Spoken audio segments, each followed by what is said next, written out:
الحمد للہ وحدہ لا شریک لہ والصلاة والسلام علی من لا نبی بعدہ۔ پارہ نمبر 4۔ اس کے شروع میں بیان فرمایا کہ اللہ کے راستے میں خرچ کرو تو اپنی محبوب اور پسندیدہ چیز خرچ کرو۔ پھر بیت اللہ، کعبہ، بیت الحرام کی خصوصیات اور فضیلت کو بیان فرمایا۔ اس زمین پر سب سے پہلی عبادت گاہ یہ کعبہ ہے۔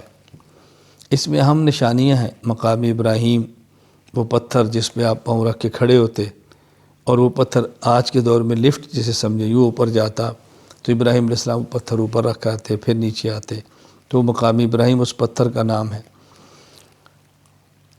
وہاں زمزم، وہ پانی جو حضرت ہاجرہ کے بیٹے حضرت اسماعیل کی وجہ سے نکلا تھا، معروف ہے، سب جانتے ہیں، شفا کا پانی ہے، اللہ بار بار پینے کی توفیق عطا فرمائے۔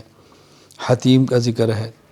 کعبہ کا ایک حصہ وہ ہے جو چھتا ہوا ہے، ایک حصہ وہ ہے جو خالی ہے، اور تقریباً 4 فٹ یا دیوار ہے وہ جو بنائی کی ہے، اور اس کا ایک دروازہ آنے کا جانے کا بنا ہوا بھی ہے، اسے حتیم کعبہ کہتے ہیں۔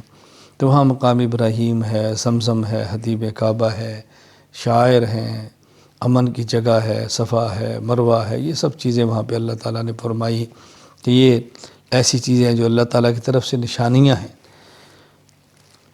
پھر اس بارے میں اللہ تعالیٰ نے حج کے فرض ہونے کا بیان فرمایا ہے کہ حج فرض ہے۔ وہ شخص، مرد یا عورت، جس کے پاس اتنے پیسے ہوں کہ آئے اور جائے، اور زاد راہ بھی ہو، کرایہ بھی ہو، عورت ہو تو محرم بھی ہو، اس پر حج فرض ہو جاتا ہے۔ فریضہ حج ادا کرنے میں کوتاہی نہیں کرنی چاہیے۔ پھر اس امت کی خصوصیت بیان کی ہے کہ اس امت کی خصوصیت کیا ہے۔ اللہ پر ایمان بھی لاتے ہیں، امر بالمعروف بھی کرتے ہیں، نہی عن المنکر بھی کرتے ہیں۔ تو امر بالمعروف اور نہی عن المنکر کا بہت اہتمام کرنا چاہیے۔ جو جائز اسباب ہیں نیکی کی طرف لانے کی اختیار کریں، اور جو جائز اسباب ہیں گناہ سے بچنے کے، وہ اسباب اختیار کریں۔ پھر اس میں مسئلہ بیان فرمایا کہ منافقین اور کفار، ان سے دوستی نہ رکھو، منافقین اور کفار سے قلبی تعلق نہ رکھو، ان سے یارانہ نہ رکھو۔ ہاں، رکھ رکھاؤ ایک اور چیز ہے، وقتی ضرورت ایک اور چیز ہے، اس کا خیال کرنا چاہیے۔ پھر اس بارے میں غزوات کا ذکر فرمایا۔ ویسے تو غزوہ بدر، غزوہ احد، غزوہ حمراء الاسد ہے، لیکن تفصیل سے غزوہ بدر اور غزوہ احد کا ذکر ہے۔ اسلام کی سب سے پہلی جنگ، اہم، بڑی، جس نے حق اور باطل کا فیصلہ کیا، وہ جنگ بدر ہے۔ پھر اس کے بعد جنگ احد ہے۔ تو ان غزوات کا تذکرہ فرمایا، اور ان غزوات کے ذکر کرنے کا بنیادی مقصد بھی یہ ہے کہ اسلام جہاد ہی سے غالب ہوتا ہے، اسلام جہاد سے غالب ہوتا ہے۔ تو غزوات کو تفصیل سے بیان فرمایا ہے۔ پھر اس کے آخر میں، یعنی سورہ آل عمران کے آخر میں، اہل ایمان کو حکم دیا ہے، یا ایھا الذین آمنوا اصبروا ورابطوا، کہ دیکھو تم صبر بھی کرو، ڈٹ جاؤ، سرحدوں پر پہرے دو، استقامت کے ساتھ کھڑے رہو، حکم دیا گیا ہے۔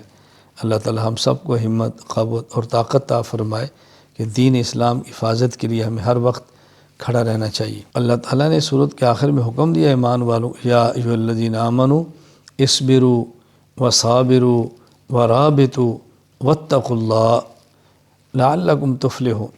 اصبروا، صبر کرو، وصابروا، دشمن سے مقابلہ ہو تو ڈٹ جاؤ، ورابطوا، محاذوں پر پہرے دو، واتقوا اللہ، اور ہر معاملے میں اللہ سے ڈرتے رہو، اسی میں تمہاری نجات اور کامیابی ہے۔ اللہ تعالی ہمیں احکام شریعت اور عمل کی توفیق دے، شریعت کی حفاظت کے لیے پہرے دار بننے کی توفیق عطا فرمائے۔ سورۃ النساء، نساء کہتے ہیں عورتوں کو۔ تو اس میں چونکہ اللہ تعالیٰ نے خواتین کے متعلقہ احکام بہت بیان فرمائے، تو سورت کا نام سورۃ النساء رکھ دیا گیا۔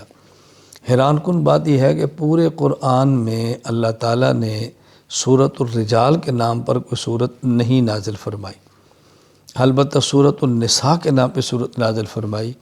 کس قدر عظمت دی ہے عورت کو کہ ان کے نام پہ سورت نازل فرما دی ہے۔ اب اس پروپیگنڈے سے متاثر ہونا کہ اسلام عورت کو عظمت نہیں دیتا، اسلام عورت کے حقوق کا خیال نہیں کرتا، یہ بہت بری بات ہے۔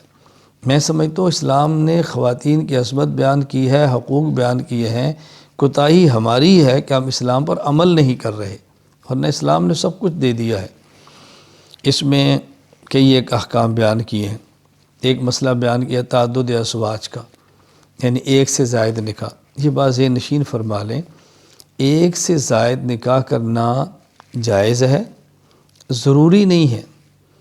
اگر اس شخص کے پاس ہمت، طاقت ہو، اسباب ہوں، عدل کرتا ہو، تو ایک سے زائد شادیاں کرنے والا ایک شادی کرنے والے سے افضل ہے، جس میں کوئی شک نہیں ہے۔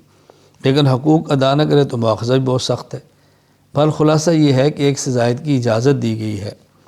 اپنے حالات اور ماحول کو دیکھ کر آپ ذرا خیال کریں، ایسا کہیں نہ ہو کہ آدمی دوسری شادی کرے تو پہلی کا جو معاملہ ہے وہ ذرا نامناسب ہو جائے، خاندانی نظام تباہ ہو جائے۔ ہر بندے میں اس کی سکت اور ہمت نہیں ہوتی۔ خیر، تعدد ازواج کا مسئلہ بیان فرمایا ہے، پھر میراث کا مسئلہ بیان فرمایا ہے، وراثت کے اصول بیان فرمائے ہیں، کس کو کتنا حصہ دینا اس کا ذکر فرمایا ہے، محرمات کو بیان کیا ہے، یعنی کس سے نکاح کرنا جائز ہے، کس سے ناجائز ہے، کس سے حرام ہے، اس کا ذکر فرمایا۔ یہ بات یہ نشین فرما لیں، نکاح کے حرام ہونے کے بنیادی طور پہ 3 اسباب ہیں۔ نمبر 1 نسب، یعنی خون کے جو رشتے ہیں۔ نمبر 2 رضاعت، جو دودھ پینے سے رشتے ہوتے ہیں۔ نمبر 3 مصاہرت، جو شادی کرنے سے رشتے ہوتے ہیں۔ جس طرح کسی عورت سے نکاح ہو گیا ہے، رخصتی ہو گئی ہے، تو اس کی والدہ سے نکاح نہیں ہو سکتا، تو یہ مصاہرت کی وجہ سے ہے۔ تو یہ بنیادی 3 قسم کے اسباب ہیں۔ باقی تفصیل سے بتا دیا ان محرمات کو، اور پھر حرمت متع کو بیان فرمایا ہے کہ جس طرح زنا حرام ہے اسی طرح متع حرام ہے، اور متع زنا ہی ہے، کوئی الگ چیز نہیں ہے۔ یہ بات اچھی طرح ذہن نشین فرما لیں۔ اللہ تعالی ہمیں حلال کو حرام سمجھنے کی اور حرام کو حرام سمجھنے کی توفیق عطا فرمائے۔